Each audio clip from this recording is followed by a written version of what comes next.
Hello and welcome to Technical Engineering Problem. We're going to be working out of Elementary Principles of Chemical Processes, 3rd edition. We're doing problem 2.19.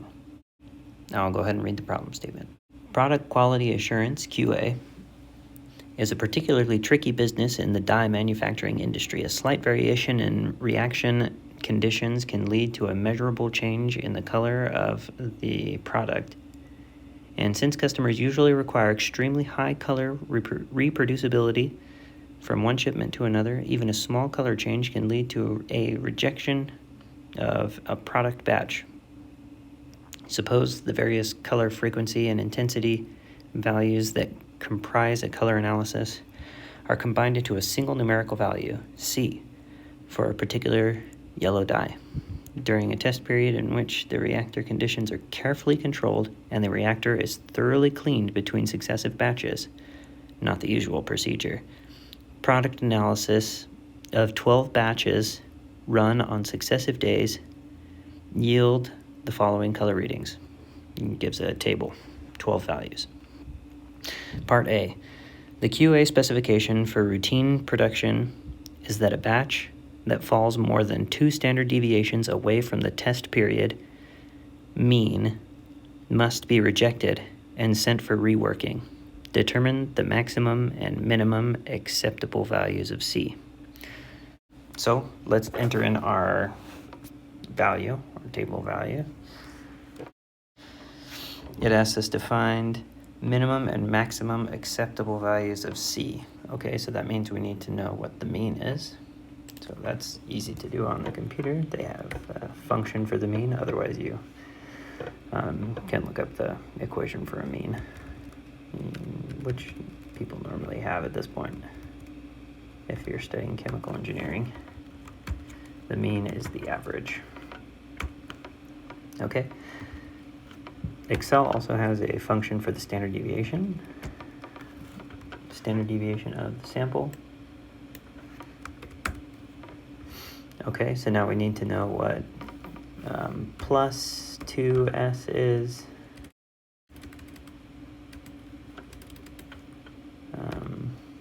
Plus 2s and minus 2s. Okay, and that equals the mean plus 2 times the standard deviation and the mean minus 2 times the standard deviation.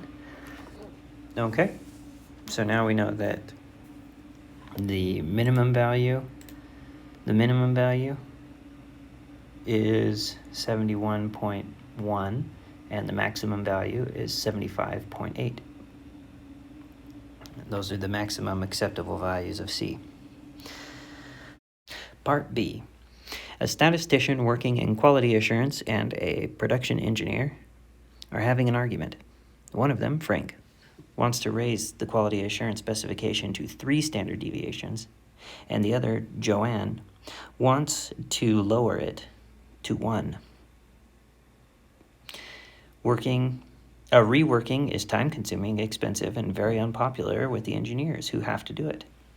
Who is more likely to be the statistician, and who the engineer? Explain. Okay, so the engineer, if they don't like reworking, they're going to want to increase the number of standard deviations for the tolerance. Because if you increase the standard deviations, so if you increase it to 3 standard deviations, say, then your working bandwidth is going to be bigger. So any given measurement or any given run that you do, you're going to have more room to wiggle in. So the process will have to be reworked less. You're essentially giving your tolerance to be a lot wider. Okay. So the statistician who wants to keep quality assurance really strict and knows that, if you increase to 3 standard deviations, your product is going to be wildly different. If you have a lot more room to wiggle in, then then the statistician is going to want to keep it within 2 standard deviations, obviously, because then you're going to get a much more consistent product. Okay, part C. Suppose that in the first few weeks of operation, relatively few unacceptable batches are produced. But then the number begins to climb steadily. Think of up to 5 possible causes and state how you might go about determining whether or not each of them might, in fact, be responsible for the drop in quality. Okay, so now that we've got our drawing pulled up, we've got our reactor, we've got, ingredients going into the reactor, and then we have, product coming out of the reactor. Okay, our reactor has certain qualities like temperature and pressure, and reactors also have how well they've been mixed. They have, so the components going into the reactor will have components like how the purity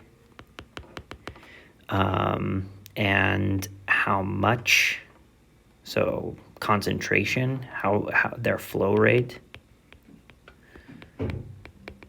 how much is getting mixed in with other components. So there's 5 things right there that could cause a difference in the reactor. Let's say your purity of one of your reagents going into the reactor is not what it should be. The flow rate is too high for one component or too low compared to another component, then your mixture is going to be slightly off. If your temperature is not the correct temperature, maybe the reaction doesn't proceed fast enough, or it proceeds too quickly, or maybe you burn something, a different unwanted reaction happens. If the pressure is too high, same thing. It'll shift your thermodynamics and you may get a different product because of pressure, even though the temperature is the same. You could be getting, maybe your mixer is broken and your components, even though you're adding them at the right concentration, they're not well mixed. And so you're not getting the same local acceleration throughout the reactor, even though the global concentration is what it should be, the local on the atomic level is not what it should be, and so then you don't get the same reaction rate. So those are 5 things right there. Great, so that is the end of problem 2.19. Let me know if you have any questions or comments, and I'll try and address those in the video description or in the comments. Thanks for joining me today. Bye.